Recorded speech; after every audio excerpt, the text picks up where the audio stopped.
September 27th, Helene hits the area. The tourism industry here takes an immediate hit. How did that show up here at Asheville Regional? September 27th, when Helene hit, we had our first 2 flight departures in the morning took off. And then the storm really moved in after 7 a.m. and then everything shut down. So we had concerns with that, obviously, from what was going to happen, weather coming in. We weren't sure. Nobody expected Helene to be what it ended up being. The airlines basically here shut down for 3 days. Okay. Part of it was everything else going on with the community, the lack of power, lack of communications, lack of everything else. We didn't know who was coming, who would be able to come into the airport. Once people arrived, where would they go? So you're talking passengers and personnel. Passengers and personnel, exactly. Most of our personnel, fortunately, they managed well, and they were here to support the tenants, the airlines, the concessions, and all that. But we weren't sure where it was going. Obviously, we're the whole community not really even sure how how the weather impacted everybody like it did till after the storm left.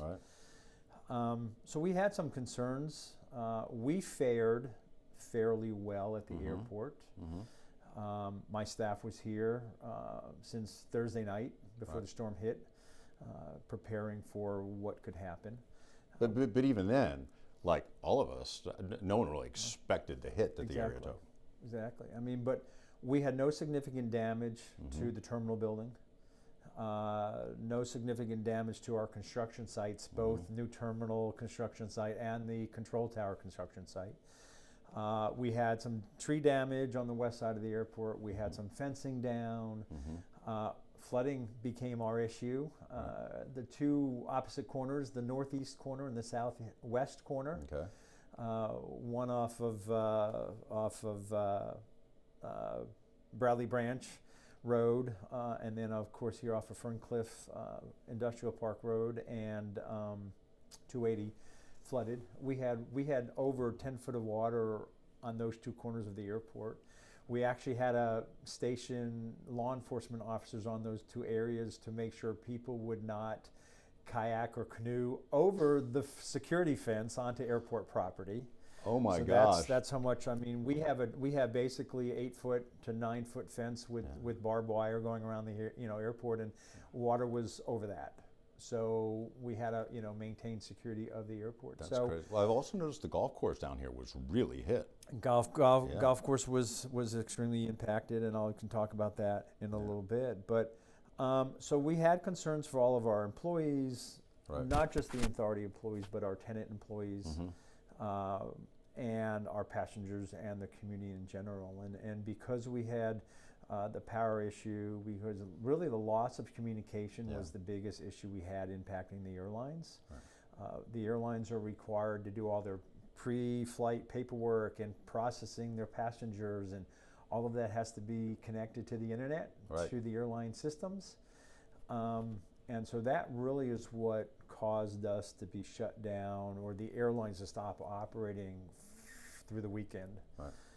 And then Monday morning, we were able to get them back up through power coming back on at the airport, Starlink, that opened up the internet connectivity for us at the airport, allowed us to be able to, the airlines to process passengers, and things started flowing. This is a big challenge, I was going to say. It was a huge challenge. The whole team of the authority, we were here, like I said, from Thursday night on, all through the weekend, and all of our staff. It was a tremendous challenge that the staff here rose to the occasion and got everything done and got everything squared away where we could operate safely when the airline started to operate. And of course, that's only the commercial side of it, Charles. The other side was the private general aviation sector and the military coming in over the weekend, starting up their rescue and supply mission operation here at the airport in our general aviation area. And that's a whole nother situation in of itself. Right. But to put some perspective on what was happening here over the hurricane time period, we normally have around 300 flights a day, you know, operations, airplanes takeoff and landing. In total. That are control, you know, that the FAA control tower manages. During the rescue operation with the military and all the helicopters here and general aviation pilots coming in with supplies, we were up to about 900 operations a day.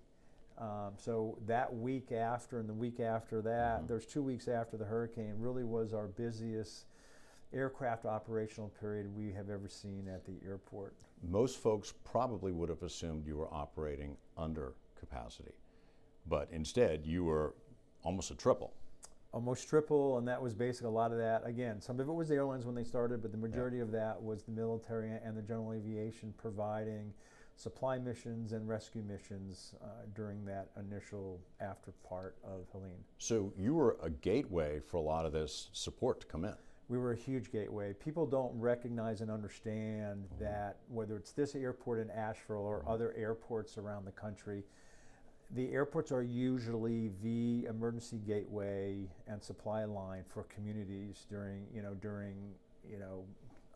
weather events or other type of devastating events that, you know, we are that gateway. And it, just like everyone else or everywhere else, the community recognized that and saw the importance of the airport during the aftermath. You're proud of your team, aren't you? Extremely proud of my team. Extremely. They did a phenomenal job. Not just our team, but our tenants too.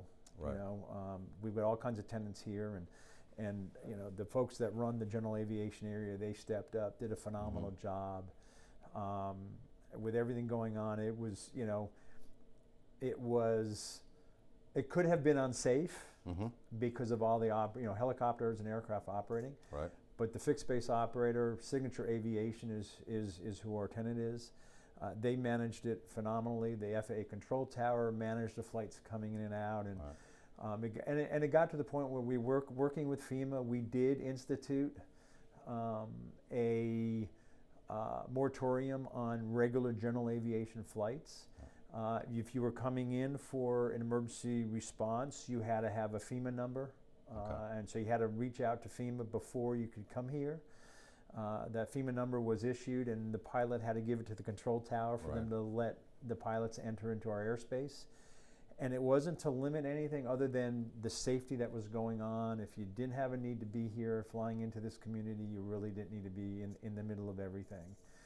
And that helped. And then within a week or two, we lifted that moratorium and went back to regular general aviation operations. Once you went back to regular general aviation operation, you're also trying to return to normal service at a time when normally tourists would be coming here in the fall. Yep. I mean, this is one of our peak times. What did you notice change?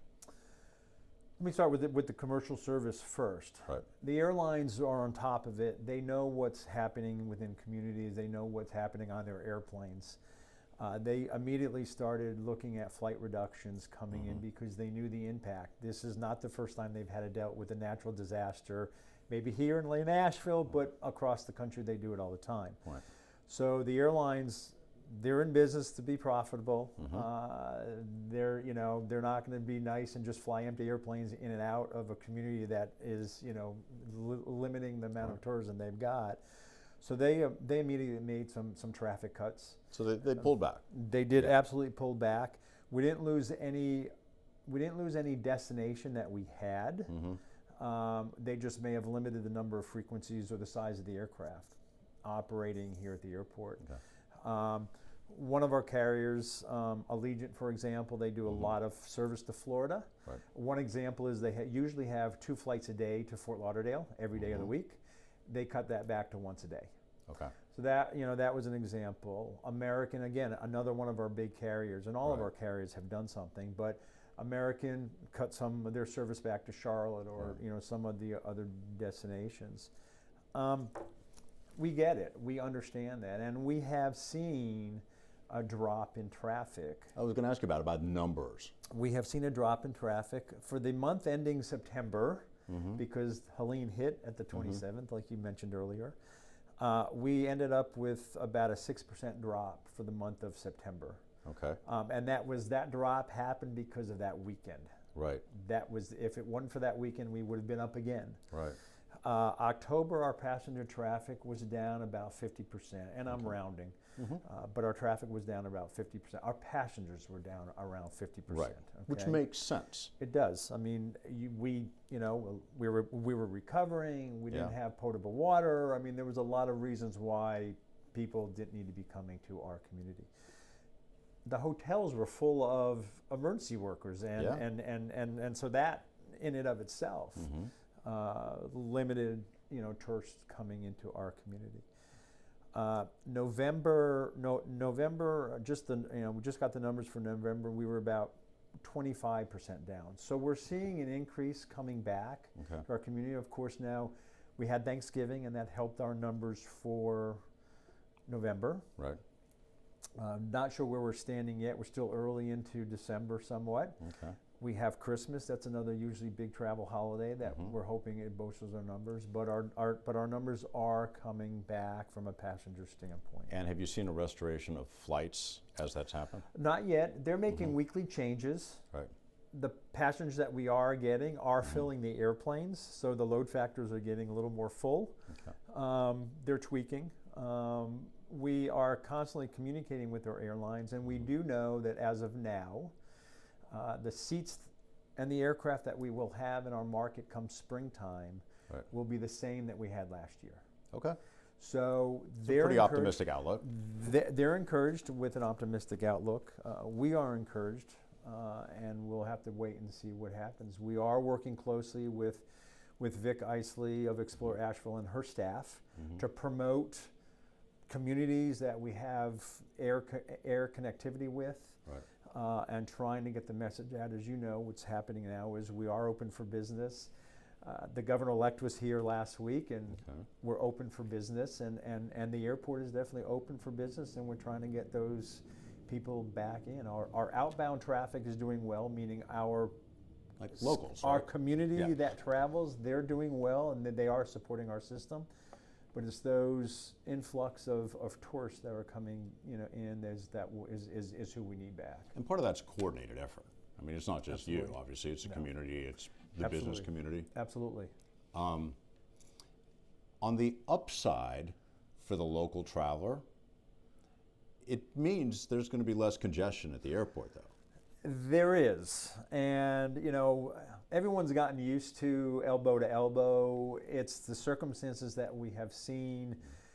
When back in 2019, we had our biggest growth year ever. We had a 43% increase in passenger traffic in 2019. We finally broke at that. In 2018, a year before, we had broken a million passengers. 2019, we had another record year, like I said, with 43% growth. 2020, we were anticipating breaking 2 million passengers.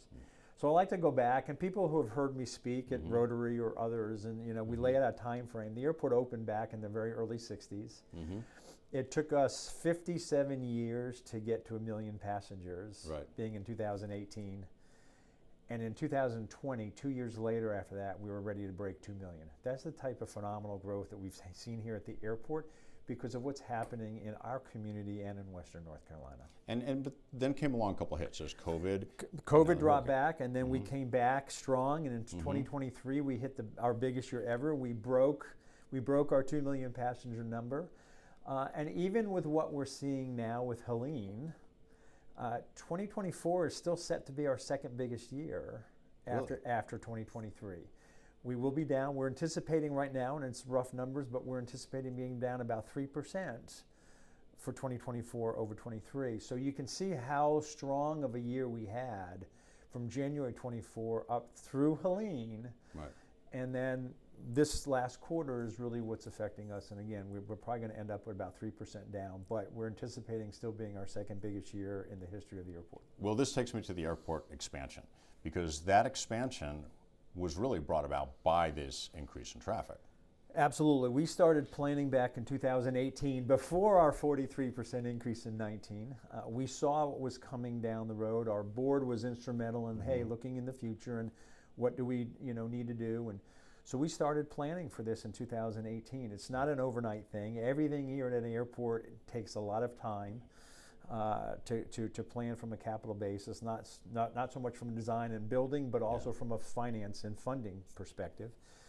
And so we started in 18, and we had our groundbreaking in 2023 for the terminal building. So really that period of time, 5 years from the time we started putting paper to pencil to plan to the time we put the first shovel in the ground, or as our breaking, we had a building demo. And so that was 5 years. And in that time, we've had significant growth. So it may be a little difficult for our passengers from a capacity standpoint. We managed before construction. Construction made it a little more confining, but we had growth on top of the construction. So we just continue. So the passenger numbers that we're seeing right now, of course, let me jump back for a second. And when COVID hit in 2020, we're thinking, great. We did not stop on the terminal project. We moved forward. We figured, great, we're going to get ahead of the 8 ball, start construction, get things going, and then when the industry comes out of what we're seeing during COVID, we'll be set up really well. Asheville came back, and his history of coming back quicker than other areas of the country, as seen by previous events. Sure enough, in 21 and in 22, we started coming back a lot faster, and that 8 ball that we were trying to get ahead of, or were ahead of, rolled back over us. And so here we are again, and we've had double-digit increases for the last number of years since COVID. So we ask for patience with our community and within the terminal building and all. Parking has always been another big issue with us, and we've been able to implement new parking lots and keep our numbers good as far as being able to accommodate.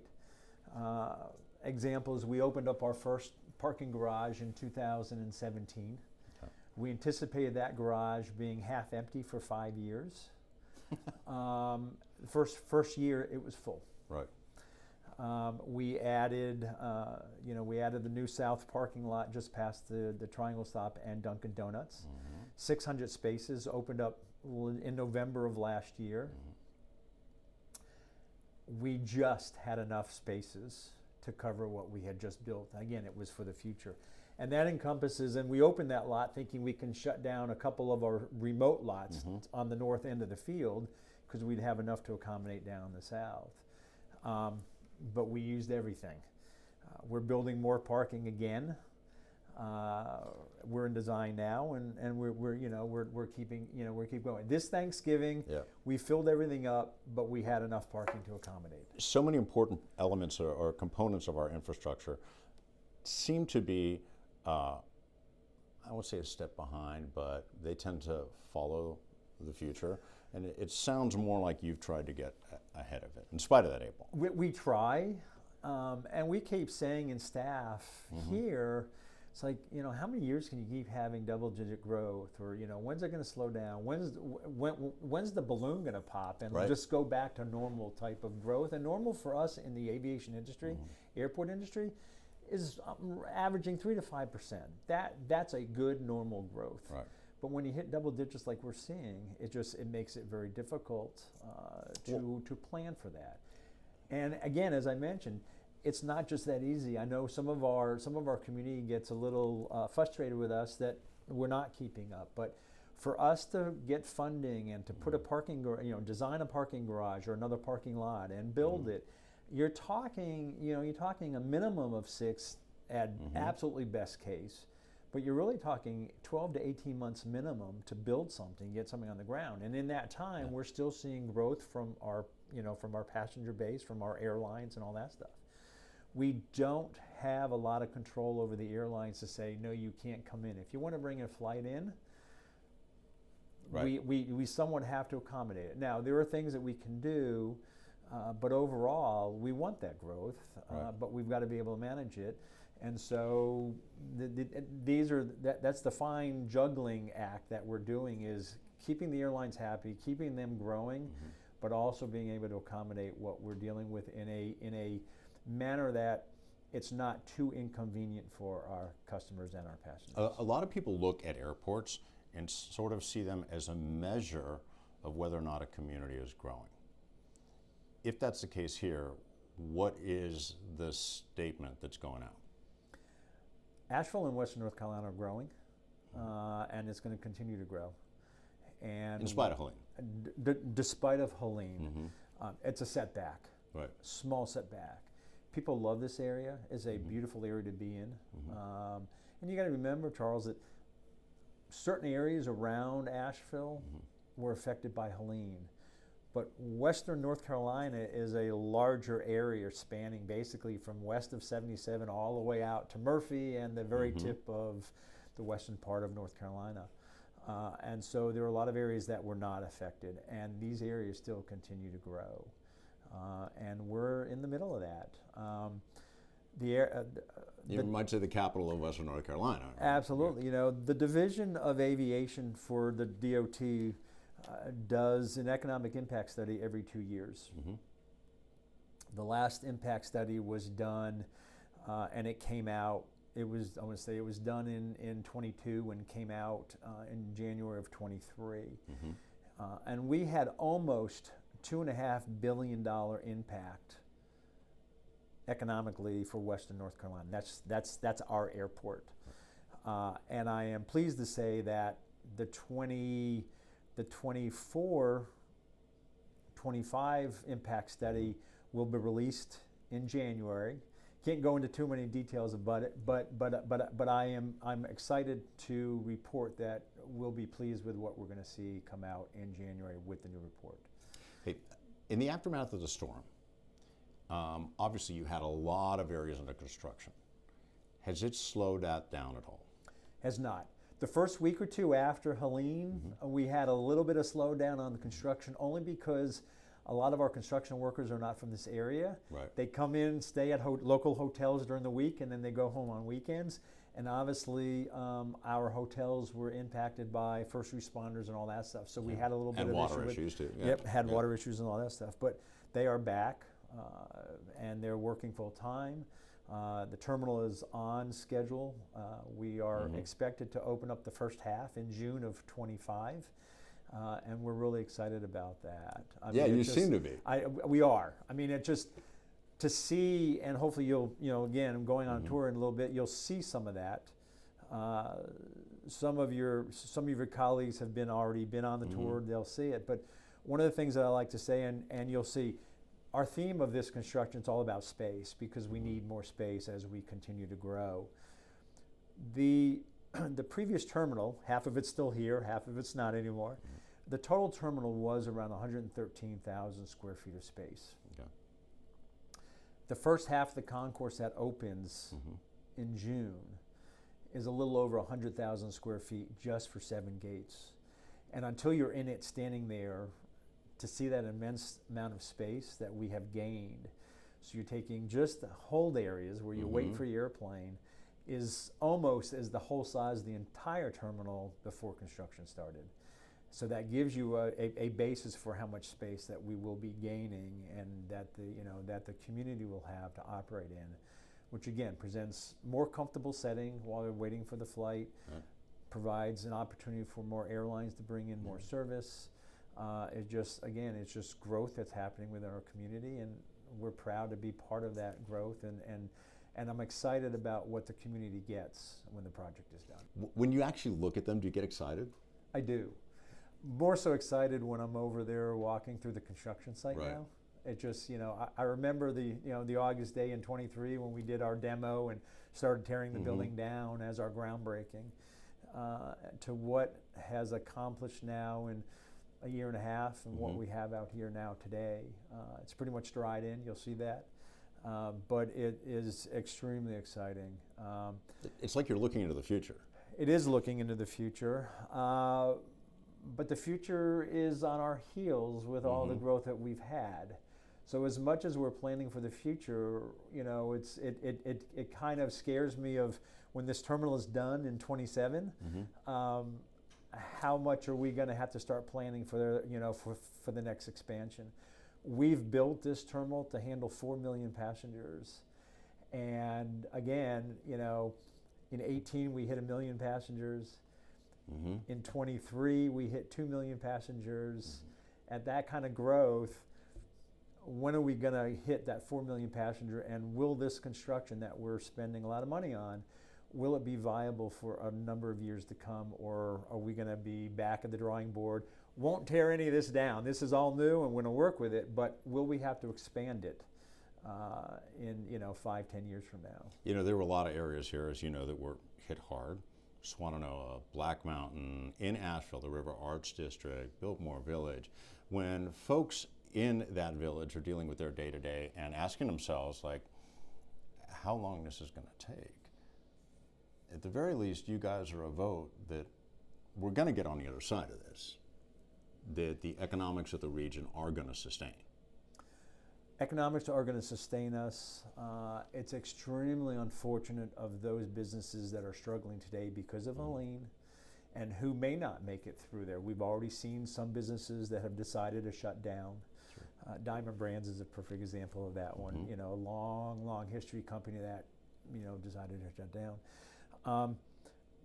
But those businesses that may not make it, they have, these are entrepreneurs. They've started a business to begin with, and I hope they'll have that entrepreneurial spirit to create something else. Maybe down the road a little bit, but I hope they come back and do something different. But there's always people behind to step in, and with the growth that we have, the spirit of this community of Western North Carolina, I think this blip will be short, and memories last long, but we progress quickly, and I think we will see through this pretty quickly. So when folks come back, you're here to welcome them. We are here to welcome them. That's, it's the airport's always the front door.